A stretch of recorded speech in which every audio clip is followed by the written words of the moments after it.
Cuba Gooding Jr. is in court today and facing new charges and a separate sexual misconduct incident, but that isn't the headline, I don't think. I think there's another headline. The headline are the 12 other accusers that are included in the indictment. You see Cuba smiling on his way into court, but he is in handcuffs, and NYPD detectives are escorting him. I have a question about that, but why don't you get into the Yeah, so the indictment, the new indictment is 4 counts. 2 for the rooftop bar incident, which we showed you the surveillance video of that back in June. And that's the original charge for which he was brought to court. For that one, he's facing forcible touching and sexual abuse in the 3rd degree. Same 2 charges for the new accuser, which we did not know about the details about until today.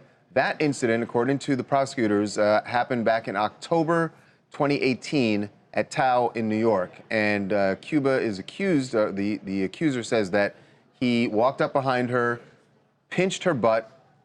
She confronted him immediately about it, and then he claimed that he had only pinched her back. Yeah, and that was the end of it. Charles, here's what's interesting about that accusation that allegedly occurred in October of 2018. She says that when confronted, he said that he tried to pinch her back. So what the prosecutors have done here is brought 12 other people who have accused Cuba of various things, of squeezing butts without consent, touching a woman's vagina, grabbing her breasts, and they're using these to say, you can't excuse this one away as incidental or an accident. They're trying to show an MO. Right, that this is a pattern, and you're right, Derek, there are, when you went through the indictment, these 12 separate accusers are from all over the country. But a lot of them in California. Are not the basis and they are of not being, criminal charges. They're just to prove a modus operandi. Right, he's not being charged for any of those incidents, not at this point. And a lot of them, I think, the statute of limitations, because they go. How far back, Derek? Is it 2004?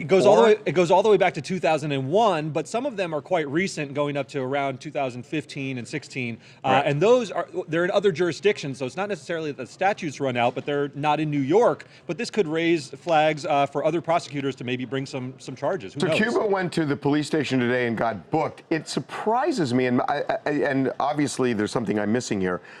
It's a misdemeanor. These are misdemeanors, anyone's. I'm surprised they cuff somebody on misdemeanors and bring him into court. Right.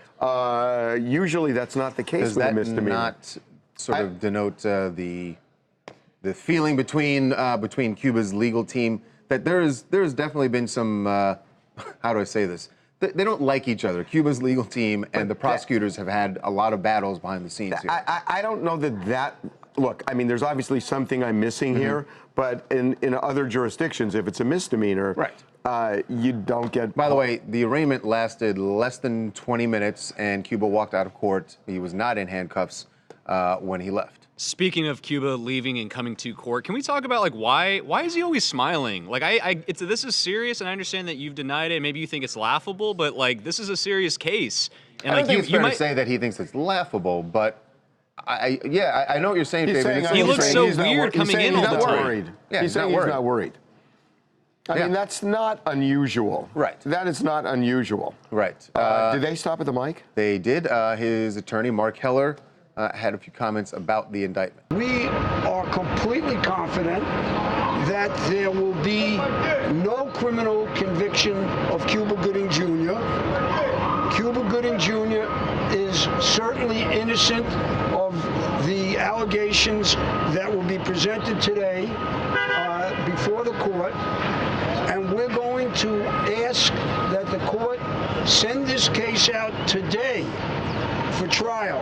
Wow. So he is he's pushing it. Yeah, and in fact, he went on to say very interesting. He feels like that Cuba's life is being delayed because he feels like the prosecutors are dragging their feet on this. This is a little bit of a footnote, but do you guys think it's interesting that these 12 other accusers came out, their accusations came out in an indictment rather than like a New Yorker story or something like that, like normally how most of these Me Too cases have kind of been exposed to the public? They came out in court docs as opposed to the media first.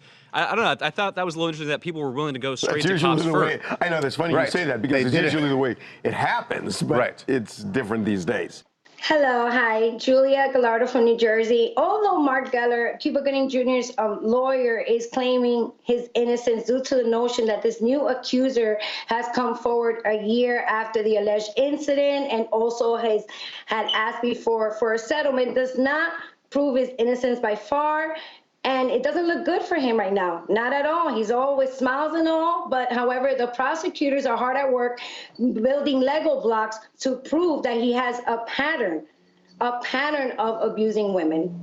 Yeah, I mean, when you look at it, again, it's 4 misdemeanors is what he's charged with. So there's not like a serious prison time here, but certainly the PR from all these, the 12 accusers coming forward is problematic.